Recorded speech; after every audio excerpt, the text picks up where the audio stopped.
అంతర్జాతీయ సమాజం ముందు ఏం జరిగిందో మనకు తెలియదు. అంతర్జాతీయ సమాజం ఏ విధంగా మాట్లాడిందో మనకు తెలియదు. ఏదేమైనా సరే కాల్పుల విరమణకి భారతదేశం ఒప్పుకోవడమే ఇప్పుడు భారతీయులందరూ ఆశ్చర్యపోయారు. సరే ఏది చేసినా సరే, ఏది జరిగినా సరే మన మంచిగా చేస్తారు మోదీ గారు. బీజేపీ ప్రభుత్వం అన్ని ఆలోచించే చేస్తుంది కాబట్టి కొంతమంది మనలో మనమే సమాధానం పరుచుకుంటూ, మనలో మనమే సమర్థించుకుంటూ ఉన్నాం. ఇలాంటి పరిస్థితుల్లో ఎందుకంటే ఈ యుద్ధం వచ్చిందంటే మనకు నష్టమని తెలుసు. నష్టమైనా పర్వాలేదు, తాడో పేడో దీంతో తేలిపోవాలి. పీఓకే మనం విలీనం చేసుకోవాలి, బలూచిస్తాన్ని సపరేట్ గా చేసేయాలి, సింధు జలాల్ని పూర్తిగా ఆపేయాలి.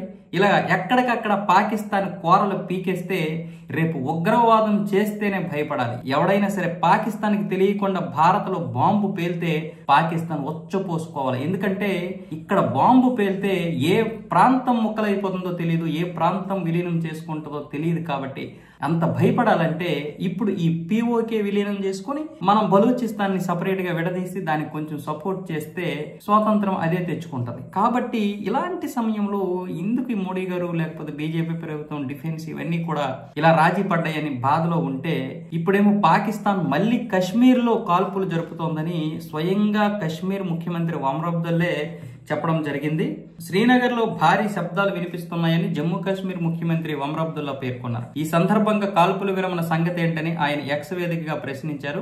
కాల్పుల విరమణ ఒప్పందాన్ని ఉల్లంఘించి అంతర్జాతీయ సరిహద్దుతో పాటు నియంత్రణ రేఖ వెంబడి శనివారం రాత్రి అనేక ప్రాంతాల్లో పాక్ దాడులకు పాల్పడుతున్నట్లు తెలుస్తోంది. జమ్మూ కాశ్మీర్ లోని ఉధంపూర్, శ్రీనగర్ లో భారీ శబ్దాలు వినిపిస్తున్నాయి. ఈ పాక్ డ్రోన్లను గగనతల రక్షణ వ్యవస్థలు ఎప్పటికప్పుడు ధ్వంసం చేస్తున్నట్లు తెలుస్తోంది. పోఖ్రాన్ లో, శ్రీనగర్ లోని ఆర్మీ హెడ్ క్వార్టర్స్ సమీపంలో పలు డ్రోన్లను కూల్చివేసినట్లు సమాచారం. మళ్లీ ఉద్రిక్త పరిస్థితులు తలెత్తడంతో పంజాబ్ లోని పఠాన్కోట్, ఫిరోజ్పురా, రాజస్థాన్ లోని జైసల్మేర్, బార్మేర్లో పూర్తిగా కరెంటు నిలిపివేశారు. కఠువాలో బ్లాక్ అవుట్ పాటిస్తున్నారు. జిల్లా వ్యాప్తంగా సైరన్లు మోగుతున్నాయి. పంజాబ్ లోని మెగాలోను కరెంటు నిలిపేశారు. అలాగే గుజరాత్ లోను పాకిస్తాన్ డ్రోన్ దాడులకు తెగబడినట్లు తెలుస్తోంది. కచ్ జిల్లాలో అనేక చోట్ల డ్రోన్లు కనిపించాయని గుజరాత్ హోంమంత్రి హర్ష్ సంఘవి వెల్లడించారు. ప్రస్తుతం పూర్తి బ్లాక్ అవుట్ అమలు చేస్తున్నామని చెప్పారు. ప్రజలు సురక్షితంగా ఉండాలని, భయాందోళనలకు గురి కావద్దని ఎక్స్ వేదికగా సూచించారు. తన ఒక్కర బుద్ధి తన కుక్క తోక వంకర అన్నట్లుగా ప్రవర్తిస్తుంది పాకిస్తాన్. సరే, మనం ఎందుకు ఈ విరమణ చేశారనేది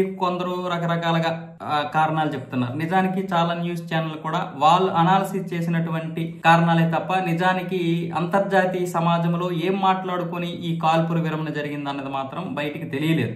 ఏం చేసినా మన మంచిగా చేస్తారు మోదీ గారు అనుకుని మనం చేస్తాం. కానీ ఇప్పుడు చూడండి, కాల్పుల విరమణ అదే చెప్పింది, అదే ప్రపంచ దేశాలు కాళ్ళు పట్టుకుంది, ఎలాగైనా సరే మీరు మోదీని ఆపండి అని. ఇప్పుడేమొచ్చేసి మళ్ళీ ఇక్కడ కొంచెం రిలాక్స్ అవుతారు భారత ఆర్మీ అని మళ్ళీ కాల్పులు దాడి చేస్తుంది. ఎలాగో ఈ రోజు విరమణ జరిగింది కాబట్టి ఈ ఒక్కరోజు ఏదో ఒకలాగా ఆ ఉన్న కొంచెం డ్రోన్లు అయినా పేల్చేయాలనుకుందా, లేకపోతే ఈ దాడిని కొనసాగిస్తుందా తెలియదు. కానీ ఒకవేళ ఇదే దాడి గనక కొనసాగితే భారత ప్రభుత్వం కూడా వెంటనే అసలు పూర్తిగా దానికి అవకాశం ఇవ్వకుండా తుప్పు రేగొట్టేస్తే ఒక 4 ప్రాంతాలని మళ్ళీ కరెక్ట్ గా ఒక 10 గంటలు త్రివిధ దళాలకి పూర్తిగా అవకాశం ఇచ్చేస్తే వాళ్ళు మొత్తం ఈ 10 గంటలు బాది వదిలేస్తారు. మొత్తం 10 గంటలు బాధిస్తే అది ఇంచుమించు ఒక 2-3 నెలలు తేరుకోవడానికి సమయం పడుతుంది. కానీ పూర్తిగా స్వేచ్ఛ ఇవ్వాలి ఈ కుక్కతో ఒక వంకరైనటువంటి పాకిస్తాన్.